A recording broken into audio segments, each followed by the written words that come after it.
December 16th, 1944. The Ardennes Forest.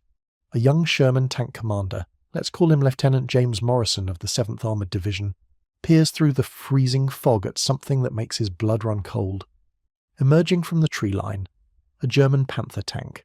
Thicker armour, more powerful gun. By every metric the textbooks would later cite, his Sherman is outmatched. The conventional narrative tells us what happened next should have been a massacre, but here's what that narrative never mentions. Morrison's tank had been running continuously for 3 weeks. It had crossed half of France on its own tracks. His crew could field strip and repair the transmission in under 4 hours.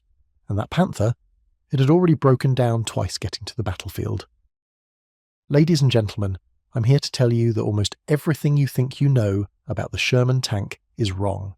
For 75 years we've been sold a story. The Sherman was a death trap. It was inferior.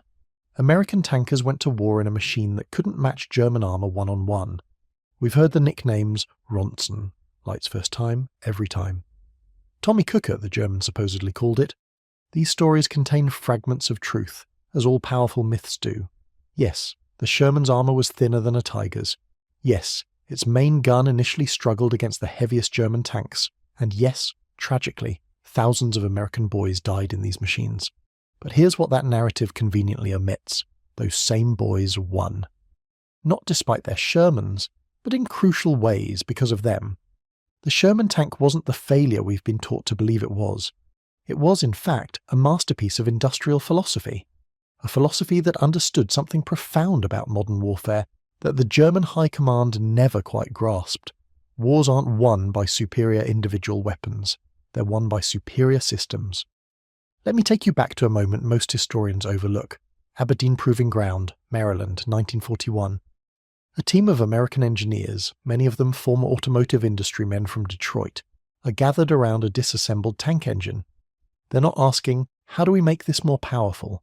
They're asking something far more radical. How do we make sure a 19-year-old farm boy from Kansas can fix this in the dark, in the rain, under enemy fire? This was the birth of what we might now call human factors engineering, though they didn't have that fancy term back then. What they created was revolutionary. The Sherman's entire power pack, engine, transmission, and all auxiliary systems could be removed as a single unit in a matter of hours. Contrast this with the German approach. A Panther's engine change required a specially trained crew, a crane, and typically 48 to 72 hours of labour, assuming you had all the parts.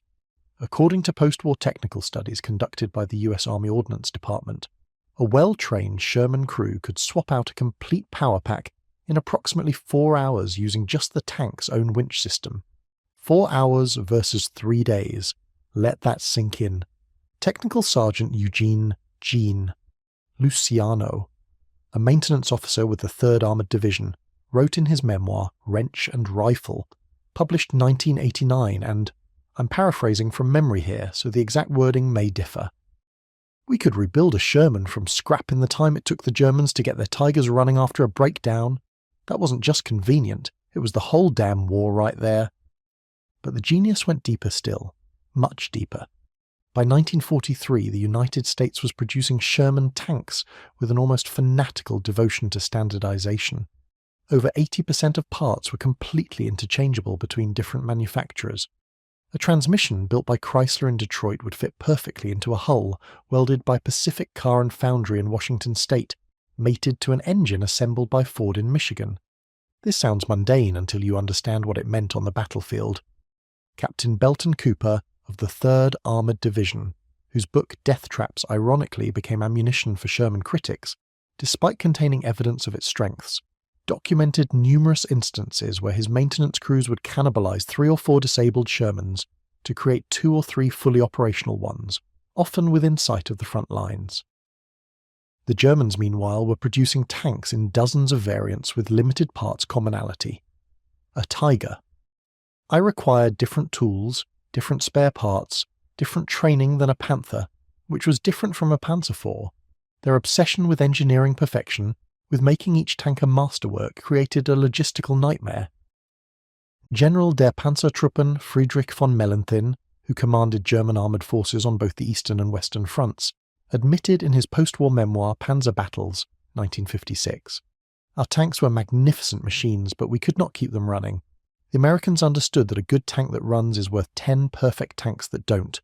Let me give you some numbers that rarely make it into the popular histories.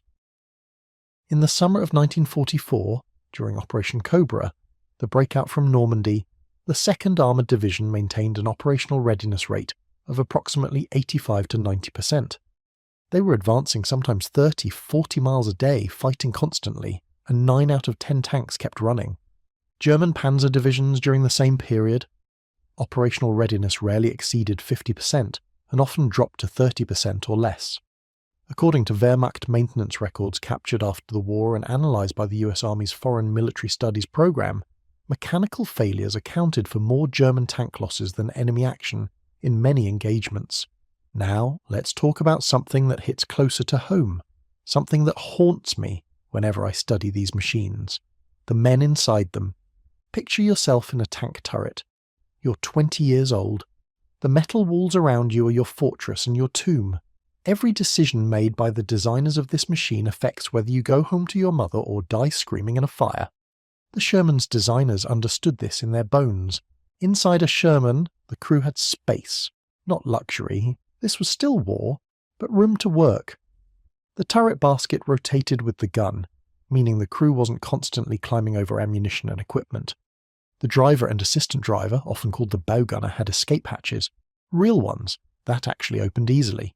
Contrast this with the Panther. Yes, it had a magnificent gun. Yes, its armour was formidable, but its crew compartment was cramped to the point of cruelty. The loader, the man responsible for hefting those heavy 75mm shells, had to work in a space so confined that crews often developed chronic back problems.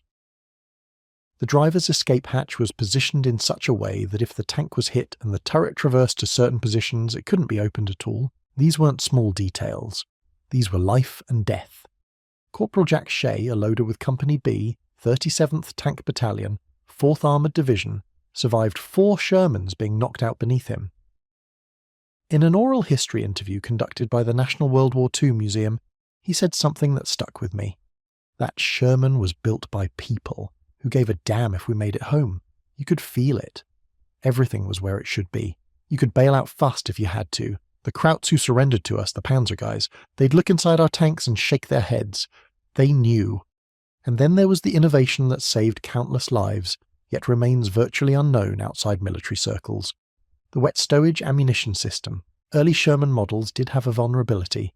Ammunition stored in racks along the interior hull walls could be hit by penetrating shells, causing catastrophic fires, the source of those terrible Ronson stories. American tankers knew this. Their commanders knew this, and unlike the German High Command, which often ignored feedback from the front, the US Army Ordnance Department listened. By early 1944, the solution was rolling off production lines, the M4A 376W, that W stood for wet. The ammunition racks were now surrounded by jackets filled with water and glycerin solution. If a round was hit, the liquid would absorb the heat and suppress the explosion. It was simple, it was brilliant, and it worked. According to the US Army's own after-action analysis, compiled by the Operations Research Office after the war, Shermans with wet stowage had their catastrophic fire-after-penetration rate drop from approximately 60 to 80% to less than 15%. Let me repeat that. An 85% reduction in the most feared way to die in a tank. How many American boys came home to their families because of this innovation? Thousands, perhaps tens of thousands. Yet it rarely gets mentioned in the popular histories, which prefer to fixate on gun calibers and armour thickness, as if wars were won by specifications rather than by men who got to fight another day. But here's where the Sherman's philosophy truly separated itself from its rivals: strategic mobility. The German Tiger II, the King Tiger, weighed 68 tons. It was a monster. It was also too heavy for most bridges in Europe. It broke roads. It consumed fuel at a staggering rate, about 2 gallons per mile on roads, worse cross-country. Railroad cars had to be specially reinforced to transport it. The Sherman M4A3, 33 tons, light enough for most bridges, fuel-efficient enough, relatively speaking, to cover strategic distances on its own tracks. small enough to fit through the streets of European towns without getting wedged between buildings, which happened to German heavy tanks more often than you might think. General George S. Patton's Third Army's legendary dash across France in August 1944, sometimes covering over 100 miles in a single day, was only possible because of the Sherman's reliability and mobility. According to the Third Army's own operational logs, mechanical breakdown rates during this period remained remarkably low despite the punishing pace. The Chief of Staff of the Third Army, Major General Hugh Gaffey, reportedly told a war correspondent, "The Sherman isn't the best tank in the world, but it's the best tank in the world that can be everywhere it needs to be, when it needs to be there." That distinction mattered more than any amount of armour plate. Consider this. During the Battle of the Bulge in December 1944 to January 1945, American armoured divisions were able to rapidly redeploy from distant sectors to contain the German breakthrough. The 2nd Armoured Division covered over 70 miles in winter conditions in under 24 hours to reach the critical Meuse River crossings. Could Tigers or Panthers have done the same? The historical record suggests not. German heavy tank units during the Bulge were plagued by breakdowns, fuel shortages, and an inability to manoeuvre on icy roads. Many were simply abandoned by their crews when they ran out of fuel or broke down in the Belgian hills. And perhaps most impressive, the Sherman evolved. The M4 of 1942 and the M4A3 Ostrowski 8, Easy 8 of 1945 were dramatically different machines. Wider tracks, the horizontal volute spring suspension, or HVSS. More powerful engines, the high-velocity 76mm gun that could engage Panthers frontally with reasonable effectiveness. Better armour configurations. The Germans, meanwhile, kept chasing perfection. The Panther had 5 different variants, each supposedly better than the last, but the fundamental issues, transmission failures, final drive problems, engine fires, were never truly solved. The Tiger II was arguably less reliable than the Tiger I it replaced. Why? Because the German armaments industry was caught in a trap of its own making. Every improvement required retooling factories, retraining workers, redesigning supply chains. Their pursuit of the perfect tank meant they could never produce enough of any one model to achieve the economies of scale and refinement through iteration that the Americans mastered.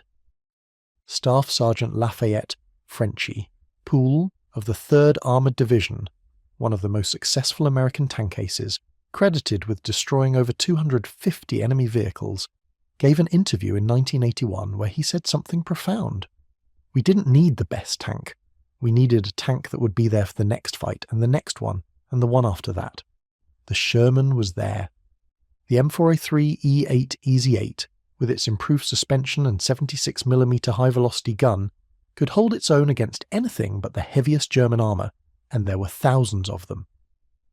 By the spring of 1945, the US Army had what the Wehrmacht never had, an abundance of reliable, battle-tested armour with crews who had survived long enough to become experts.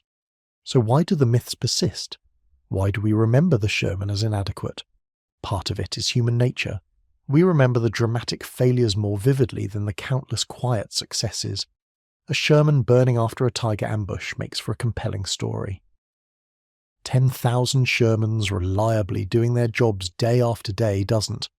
Part of it is that we sometimes heard the wrong voices. Belton Cooper's death traps became influential despite representing a maintenance officer's necessarily skewed perspective. He saw every tank that broke down or was knocked out, but rarely saw the ones that kept fighting. Tanker memoirs that described harrowing encounters with German heavy tanks became bestsellers, while the after-action reports documenting overall operational success gathered dust in archives. And part of it, I think, is that we Americans sometimes prefer to see ourselves as underdogs, who triumphed despite inadequate equipment. It makes better stories than acknowledging we won because we outthought, outproduced, and out-engineered our enemies. But the men who fought in Shermans knew better. Colonel John Wellborn of the 8th Tank Battalion, who fought from Normandy to the Elbe River, said in his later years, "Did I wish we had thicker armour when we faced Panthers? Sure. Did I wish we had a bigger gun at first? Absolutely. But I never once wished I was in a German tank. Never. Because I knew my Sherman would start in the morning. I knew if it broke, we could fix it. I knew my boys could get out if we were hit. That Tiger over there? Beautiful machine. But its crew might spend the battle on the side of the road with a thrown track or a dead engine. War isn't about specifications, son. It's about being there when it counts. Ladies and gentlemen, the Sherman tank was not perfect. No weapon of war ever is. Young men died in them. Too many young men. Each loss was a tragedy that no engineering triumph can erase or justify. But when we remember the Sherman only for its supposed failures, we dishonour the men who designed it with their crew's survival in mind. We ignore the mechanics who could rebuild one in hours rather than days. We forget the production workers, many of them women, who built them with such precision that parts were interchangeable between factories 1,000 miles apart. And we overlook the fundamental truth that won the war: reliability is a weapon. Maintainability is a weapon. Ergonomics, caring about the men inside, is a weapon. Strategic mobility is a weapon. And the ability to learn, adapt, and improve is perhaps the greatest weapon of all. The Sherman tank didn't win World War II alone, but it embodies the philosophy that did. Perfection is the enemy of good enough, and good enough, when you can produce it reliably, maintain it effectively, and get it where it needs to be, beats perfection every single time. So here's to the Sherman, and more importantly, here's to the men who fought in them, maintained them, and brought them, and each other, home. They deserve better than the myths. They deserve the truth.